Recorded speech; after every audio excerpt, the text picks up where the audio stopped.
40 መዓልት 40 ሌሊት ጾሞ ዓርብ ዕለት ተጠናቀቀ። ከቅዳሜ እስከ ነገ ቅዳሜ ደግሞ ሰሙነ ሕማማት ብለው ሊቃውንቱ ሰየሙት። የእሁዱን ሆሳዕና ብለው እንደገና ደግሞ የሰኞውን ደግሞ አንጽሖተ ቤተ መቅደስ መርገመ በለስ ብለው ሊቃውንቱ ሰይመው በዚህ መልኩ ይተላለፋል ማለት ነው። እንግዲህ ስለ አንጽሖተ ቤተ መቅደሱ ስለ መርገመ በለስ የሚለውን ትናንትና ሰምታችሁታል፣ አይታችሁታል፣ በልዩ ልዩ ሚዲያም ተረድታችሁታል። እንደገና ዛሬ የምናየው ደግሞ ዛሬ ዕለተ ሰሉስ ነው። በዚህ ዕለት የተደረገውን በዚህ ዕለት የተከናወነውን ነው የምናየው።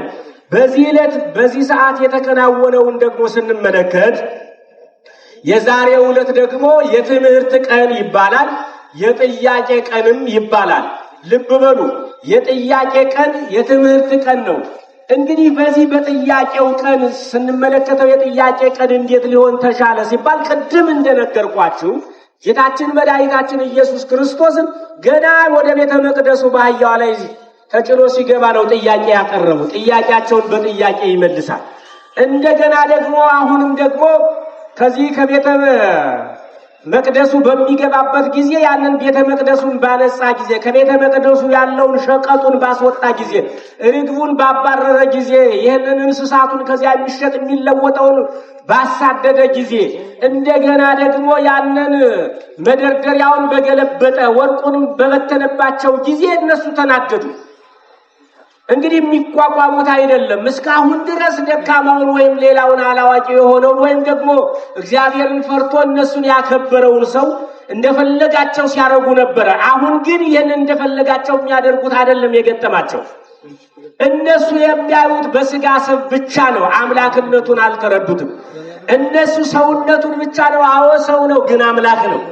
አምላክነቱን ግን ሊረዱት ሊያስተውሉት አልቻሉም። በአምላክነቱ ብዙ ነገር እየሰራ እየተገበረ እያከናወነ እንኳንም ማስተማር ጀምሮ ከማስተማሩ በፊትም ገና እስከ 30 ዘመኑ ድረስ ብዙ ተግባሮችን እያከናወነ ነበረ። ማስተዋል የጎደለው ሰው ግን ማየት አይችልም። ማየት ያልፈለገ ሰው ማየት አይፈልግም። መስማት ያልፈለገ ሰው እየሰማ ግን መስማት አይፈልግም። ታዲያ ይሄ ስለሆነ ሳያውቁ ስለመጡ በዚህን ጊዜን ተጨነቁ፣ ተጠበቡ። ምን ማድረግ አለብን እያሉ ሲጨነቁ ነበረ። እንደገና ከዛም ሂዶ ደግሞ መርገመ በለስንም ደግሞ በለስን ረግሞ ደግሞ ሲያደርቅም ተመለከቱ። ታዲያ ይህን ሁሉ እያደረጉ ተከታዩ እየበዛ የሚያዳምጠው የሚሰማው እሱን እየሆነ እነሱ ግን እየተረሱ እየተናቁ የእነሱን ሁሉ ነገር እያቃለለ ሲመጣ በጣም ተጨነቁና አሁን መጠየቅ አለብን ብለው አሰቡ። ስለዚህ በዚህን ቀን በሰፊው ለማስተማር በዚህን በዕለተ ሰሉስ በሰፊው ለማስተማር ጌታችን መድኃኒታችን ኢየሱስ ክርስቶስ ማስተማር ጀመረ። ልብ በሉ፣ ማስተማር ሲባል የዛሬውን ቀን የማስተማር ቀን የትምህርት ቀን ተብሎ የተጠራው በዚህ ዕለት ያስተማረውን ትምህርት በዚህ ዕለት ያስተላለፈውን ቃል ወይም የጠየቀውን ጥያቄ የተጠየቀውን ጥያቄ የሰጠውን መልስ ብቻ አይደለም። ዘመኑን ሙሉ ያስተማረውን ዘመኑን ሙሉ ያስተላለፈውን ቃል በሙሉ ዛሬ የዚያ ሁሉ የትምህርት ቀን ተብሎ በዛሬ ቀን እንዲታሰብ ተደርጓል። በዕለቱም ያስተማረውን ጨምሮ ዘመኑን ሙሉ ያስተማረውን ትምህርት በማውሳት ዛሬዋ ቀን የዛሬዋ ዕለት የትምህርት ቀን ተብላ ተሰይማለች። ስለዚህ በዚህ በትምህርት ቀን ሲያስተምር እነሱ ግን ጥያቄ መጠየቅ ደግሞ አለብን ብለው ቀረባሉ። ጥያቄውን የሚያቀርቡት በትክክል ለሚጠይቁት ጥያቄ ማወቅ፣ መረዳት፣ መገንዘብ፣ ማስተዋል ፈልገው ግን አይደለም። አምላካችን መድኃኒታችን ኢየሱስ ክርስቶስ በጥያቄያቸው ያሰናክሉት ዘንድ ነው። ተመልከቱ። ታዲያ ከጠየቁት ጥያቄ አንዱ ምንድነው? በዚህ በማቴዎስ ወንጌል ምዕራፍ 21 ላይ ምንድነው የሚለው ጥያቄ ያላቸው? ተመልከቱት። አዎ ይህንን እንደዚህ አድርገህ ቤተ መቅደስን የምታነጻ ከዚህ ከቤተ መቅደሱ ገበያ የምትፈታ እኛ ይሁን ብለን እኛ ዳኞች እኛ ነን፣ እኛ አለቃዎች እኛ ነን፣ እኛ የዚህ የቤተ መቅደሱ ናዛዥ አዛዥ እኛ ነን። እኛ ተቀምጠን አንተ እኛ የፈቀርነውን ገበያ አንተ የምትፈታ ማነህ? ለመሆኑ ይህንንስ የምታደርገው በማን ስልጣን ነው? ይህን ስልጣን ማን በሰጠህ ነው ማን በሰጠ ስልጣን ይህን ታደርጋለህ አሉ። ልብ በሉ። ከዚያው ላይ ራሳቸው መልስ እንዲያጡ አድርጎ በዚያው ላይ ጥያቄውን መልሶላቸዋል። ምን ብሎ? የዮሐንስ ጥምቀት ከወዴት ናት ብሎ ጥያቄ አቀረበላቸው። መልሱ። ይችን መልስ ከመለሳችሁልኝ እናንተ ለጠየቃችሁኝ መልስ እሰጣችኋለሁ። ምክንያቱም ግራ ተጋብተዋል። እነሱም ግራ ተጋብተዋል። አምላክ ነው ብለው እንዳያምኑ አዎ ለምን አልተቀበላችሁትም ሊባሉ ነው። አምላክ አይደለም እንዲሉ ደግሞ እንዳይሉ ደግሞ ተመልከቱት። የሚጠይቃቸው ጥያቄ ለነሱ አስቸጋሪ ነው። ለሰው ልጅ አይምሮ የሚከብድ ነው። የሚጠይቃቸው ጥያቄ መልሶ የሚነግራቸው የሚመልስላቸው መልስ የሚከብድ ነውና እነሱም ግራ ተጋብተዋል። ስለዚህ በዚህን ጊዜ ይችን ከመለሳችሁልኝ እኔ እመልስላችኋለሁ ሲላቸው እነሱ አይ የዮሐንስ ጥምቀት ከሰማይ ነው ብለን ብንለው ለምን አልተቀበላችሁትም ይለናል። በዚህን ጊዜ በሕዝቡ ዘንድ ያሳፍረናል። የዮሐንስ ጥምቀት ደግሞ ምድራዊ ነው ከሰው ነው ብለን ብንል ደግሞ የሁሉ ሕዝብ ተሰብስቦ ይበላናል አሉና ፈሩ። በዚህን ጊዜ ዝም አሉ። ወገኖች ዛሬም ቢሆን ያለ አግባብ የሆነ ጥያቄ ጠይቀን ዝም ከማለት ከማፈር እግዚአብሔር ይሰውረን። እኛም ዛሬ ተመልከቱት የማይገባ ጥያቄ ወደ እግዚአብሔር የምናቀርበዋል። እገሌን እንዲህ አድርግልኝ፣ እንዲህ ቢሆን፣ እንዲህ ቢደረግ፣ እንዲህ ቢሰራ ተመልከቱት የማይሆን እግዚአብሔር ያልፈቀደው እግዚአብሔር ያልወደደው አይደለም። ለእግዚአብሔር ለሰዎች ለኛ የማይመች ነገር የምንጠይቀው ለኛ ለራሳችን ለጠያቂዎች መልሰን ስናስበው የሚያሳፍር ነገር የምንጠይቀው ጥያቄ አለ። በሰውም ዘንድ በእግዚአብሔርም ዘንድ የምንጠይቀው ጥያቄ። ስለዚህ የምንጠይቀው ጥያቄ ማወቅ ግዴታ ያስፈልጋል ማለት ነው። እነዚህ የሚጠይቁትን ማን መሆኑን ቢያውቁት ቢረዱት ቢገባቸው ቢያስታውሉ ኑሮ ባልጠየቁ ነበረ። ነገር ግን ይህን ጥያቄ በዚህ መልኩ ሲነግራቸው ይህን በዚህ መልኩ ሲያፍሩ ሁላቸውም ጸጥ ብለው ሊያልፉ ችለዋል። ዝም ሊሉ ችለዋል። በብዙ አይነት መንገድ ይህንን እንዲህ እያለ ሲጠይቁት እነሱ እሱም አለ ሌላውን ጥያቄ አሁንም እንደገና ጥያቄውን ቀጠለ። ጥያቄው ቀኑ የጥያቄ ቀን ነው። ተመልከቱት የጥያቄ ቀን ነው። ምን ብሎ ጠየቃቸው? አሁንም አዎ አንድ ሰው ሁለት ልጆች አሉት። አንድ ሰው ሁለት ልጆች አሉት። እነሱን በተመለከተ ነው አሁንም እየጠየቃቸው ያለ። ልብ በሉ። ስለዚህ እነዚህ ሁለት ልጆችን አባቱ ሊያዘዝ ፈለገ። የመጀመሪያውን ልጅ ሂድና አትክልቱን ኮትኩተህ አይተህ ተመልክተህ ምን እንደደረሰ አይተህና ብሎ ይሄንን ታላቁን ልጅ አዘዘው። በዚህን ጊዜ ይሄ ታላቁ ልጅ እሺ አባቴ፣ አዎ ሄጄ አይቼው ተመልክቼው እመጣለሁኝ። ስለዚህ ያንን ትዕዛዝ ተቀብሎ እሺ ብሎ ሄደ። ነገር ግን ወደ ተዘዘበት ወደ ተላከበት ሳይሄድ ቀረ። እንደገና እንዳልሄደ ነገሩን እንዳላስተካከለ ትዕዛዙን እንዳልፈጸመ ሲያውቅ አባትየው ሁለተኛውን ልጅ ታናሹን ልጅ ጠራ። በዚህን ጊዜ ልጅ ወደ አትክልቱ ሄደህ አትክልቱን አይተህ ያልተቆፈረውን ቆፍረህ ውሃ ያልጠጣውን አጠጥተህ ወደዚህ ተመለስ ብሎ አሁንም ይህን ልጅ አዘዘው። በዚህን ጊዜ አባቴ ይሄ አይቻለኝ፣ ይህንን ትዕዛዝ እኔ ልታዘዝህ ወይም ልፈጽምልህ አልፈልግም ብሎ እምቢ ብሎ ሄደ። ከሄደ በኋላ ግን ተጸጸተና ተመለሰና የአባትንና እናትህን አክብር የሚል ቃል አለ፣ ይህንን አፈረስኩኝ ማለት አይደለ አለና ተመልሶ ሂዶ ያንን የታዘዘውን ሥራ ፈጽሞ ተመለሰ። ታዲያ ከነዚህ ከሁለቱ ልጆች ለአባቱ እውነተኛና ትክክለኛ ልጅ የትኛው ነው ብሎ ጥያቄ አቀረበ። ይሄ ጥያቄ ዛሬም ለኔና ለናንተ ቢሆን ዛሬም እኔና እናንተን ይህን ጥያቄ ብንጠየቅ የትኛው ነው ትክክል ነው? ታላቅየው አባቱ ሲያዘዘው እሺ ነው ያለ፣ እምቢ አላለ። ነገር ግን አልሰራው፣ አላከናወነው። ታናሽየው አባቱ ሲነግረው በፍጹም አልታዘዝም ብሎ የእምቢታ ቃል ላይ ተናገረ። ያለ መታዘዙን ነው የገለጸለት። ግን ተጸጽቶ ተመልሶ ሄዶ ሰርቶታል። የትኛው ነው ትክክል? የትኛው ነው ትክክል? ታላቅ ልጅ የተባለው እነዚህ ፈሪሳውያን ናቸው። አሁንም ክርስቶስን መቀበል ያቃታቸው፣ የክርስቶስን አምላክነት፣ የክርስቶስን አዳኝነት፣ የሱን ሊቀ ካህናትነት መቀበል ያቃታቸው ተመልከቱት። ስለዚህ እነዚህ ናቸው።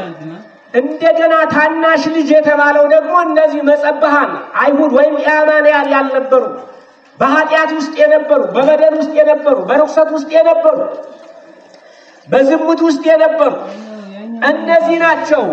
ታናሹ ልጅ የተባሉ የተመሰሉ በእነዚህ ታዲያ እነዚህ ተመልከቱት። እነዚህ ሰዎች እሻሉ፣ የሙሴን ሕግ ያውቃሉ፣ ኦሪቱን ሕግ የነቢያትን ትንቢት ይቀበላሉ፣ ያምናሉ፣ እናምናለን ይላሉ፣ ግን አይሰሩትም። እንዲህ ይላሉ፣ ግን አይሰሩትም። ቅድም እንደነገርኳቸው እማፈ ደቂቁ ሕፃናት ይልባችኋል እያለ እንደነገራቸው ብሩክ ዘይመጽእ በስመ እግዚአብሔር ይላል እኮ። እንደነ ዘካርያስ በአህያው ውርንጭላ ላይ ተጭኖ ወደ ቤተ መቅደስ ይገባል ብሎ ተነግሮባቸዋል። ንጉሥኪ ጽዮን ይልባችኋል እያለ የተነገረ። ይህንን ግን እናንተ አታስታውሱ፣ ይህንን ግን እናንተ አትገብሩት። እነዚህ ግን ኃጢአተኛ ነበሩ። አሁን ግን ተመልሰው አዳኛቸው፣ ሕይወታቸው፣ መድኃኒታቸው፣ ከሲኦል የሚያወጣቸው ገነትን የሚያወርሳቸው በሚመጣበት ጊዜ ግን ተመለሱ። ተመልከቱ። ይህንን እንደዚህ እያለ እያስተማረ ይህንን በጥያቄ እየገለጸ እነሱንም እንደዚሁ በብዙ አይነት መንገድ እየጠየቀ መጣ። እነሱም እየጠየቁት መጣ። እነሱ ደግሞ ጥያቄ አቀረቡ። እነሱ ጥያቄ ሲጠይቃቸው እነሱም በጥያቄ ያንን ለማስተባበል አሁንም በጥያቄ ያቀረቡ። የጥያቄ ቀን ነው። ጥያቄያቸው ምንድን ነው? የአንድ ሰው ልጆች 7 ልጆች ነበሩ። እነዚህ 7 ልጆች የመጀመሪያው ልጅ አንድ ሚስት አገባ፣ ሳይወልድ ሞተ። ሁለተኛው አገባት፣ እንዲህ እያለ 7ቱም አገቧት። ግን ከ7ኛው በመንግስተ ሰማያት የማንኛው ሚስት ትሆናለች ብለው ጠየቁ። እሱ ስለ ሰማያዊ እየነገራቸው እነሱ ስለ ምድራዊ ነው። እሱ ስለ ዘላለማዊ እየነገራቸው እነሱ ስለ ጊዜያዊ ነው። ተመልከቱት። እሱ ስለ ንጽህና ስለ ቅድስና እየነገራቸው እነሱ አሁንም ዝሙት ውስጥ ናቸው። ልብ በሉ። እነሱ ያሉ የስጋን ምቾት፣ የስጋን ምኞት፣ የስጋን ፍላጎት፣ የምድራዊን ነገር፣ የጊዜያዊን ነገር ላይ ናቸው። እሱ ግን እየነገራቸው እያስተማራቸውም እየጠየቃቸውም እያስረዳቸውም ያለ ስለ መንግስተ ሰማያት። ተመልከቱት። ፈሪሳውያን እነሱ ወደ መንግስተ ሰማያት እንደማይገቡ እነዚህ ኃጢአተኛ የነበሩ ግን ሆሳዕና በአርያም ብለው ብሩክ ዘይመጽእ ብለው በመቀበላቸው ገነት እንደሚገቡ እግዚአብሔርን መንግስት እንደሚወርሱ ፍሬ አፍርተው ፊት ፍሬ ባይኖራቸው ወደ ኋላ ግን በፍሬ በንስሐ ፍሬ ያፈሩ ቅዱስ ዮሐንስ የንስሐ ፍሬ አድርጉ እንዳለው በዚህ በሉቃስ 3 ላይ በማቴዎስ ወንጌል 3 ላይ ስትመለከቱ በሁለቱም ላይ የንስሐ ፍሬ አድርጉ ይላል። ንስሐ ገብታችሁ ተመልከቱት፣ መልካም ፍሬ ያዙ። ይሄ ፍሬ ነው ለመንግስተ ሰማያት። ስለዚህ ይቺ ፍሬ ያፈራ ሰው ለመንግስተ ሰማያት ትሰጣለች። ይህን ፍሬ ላፈሩ ሰዎች፣ ይህን ፍሬ ይዘው ለተገኙ ሰዎች የጽድቅ ፍሬ፣ የበረከት ፍሬ፣ የመታዘዝ ፍሬ፣ የአገልግሎት ፍሬ፣ የስግደት ፍሬ፣ የምጽዋት ፍሬ ይህንን ይዘው የተገኙ ትሰጣለች ነው ያለው። ይህንን እየተናገረ እነሱ ግን ገና አሁን በስጋዊ ነገር፣ በምድራዊ ነገር፣ በጊዜያዊ ነገር ስለ ከንቱ ነገር ይጠይቃሉ። ለማን ትሆናለች አሉ። እነሱ አሁን ለማን ሊሰጣት ነው? ለየትኛው ሊሰጣት ነው? እያሉ በዚህ ምክንያት መልስ ለማሳጣት ነው። ተመልከቱት። በዚህን ጊዜ ምን አላቸው? መልሱ እሱ ግን እነሱ ለጠየቃቸው ጥያቄ አንድም መልስ መመለስ አልቻሉም። አንድም ነገር መመለስ አልቻሉም። ተመልከቱ። እሱ ግን እየመለሰላቸው ነው። መልሱን እየሰጣቸው።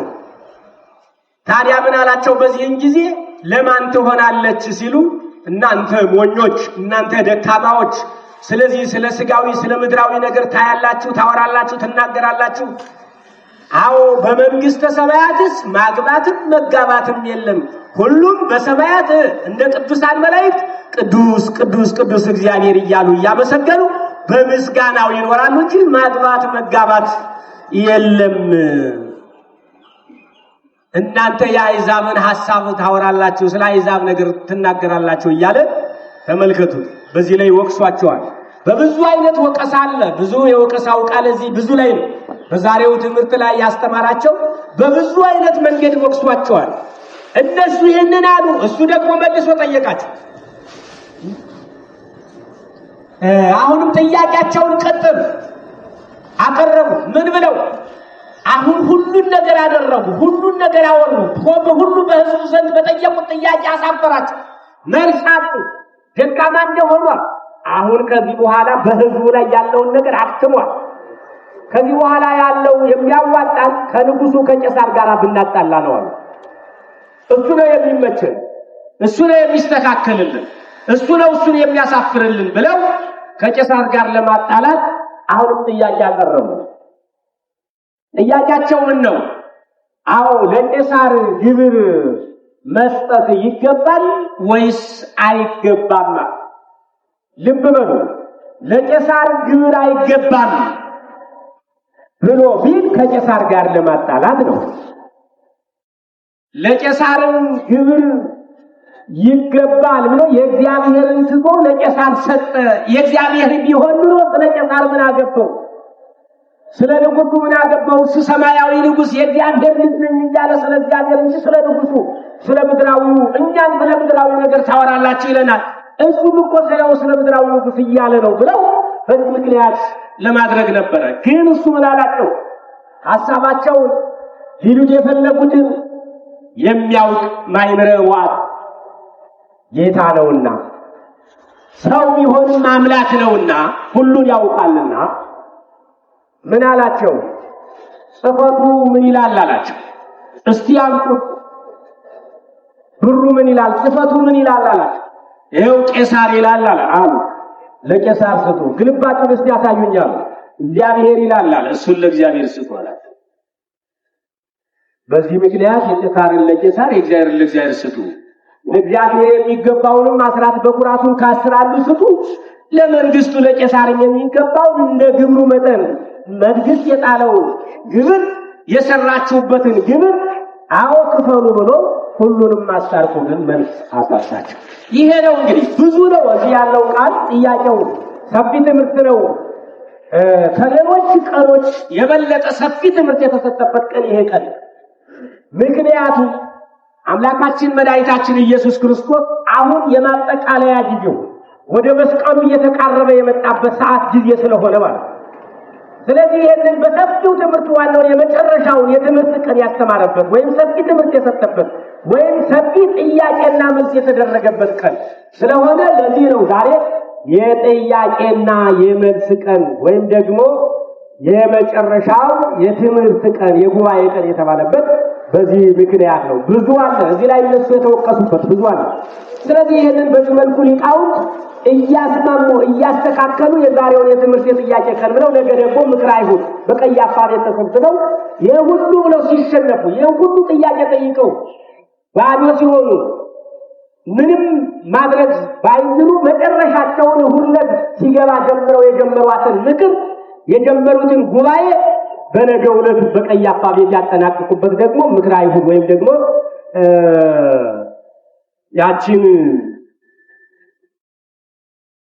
መዓዛ ቀን ተብሎ የሚጠራ ሽቱ ዛመታ ደግሞ የቀባችበት ቀን እየተባለ ይጠራል። ብዙ ነው። ሐሙስ ያው እንዳለ ሆኖ ኦሪት ተሽራ ወንጌል የተሾመበት የቁርባኑ የመስዋዕቱ እንስሳ ቆሞ የክርስቶስ ሥጋና ደም መስዋዕቱ ሆኖ የቀረበበት የተጀመረበት ሕጽበተ እግር ብዙ ታሪክ አለው። በዛን ቀን የምናየው ይሆናል። እንግዲህ እንደገና ለታርብ እንደምናየው የድህነታችን መሰረት የሆነችበት ዕለት ናት። ያቺ ድህነታችን የተፈጸመችባት የተከናወነችበት ዕለት ናት።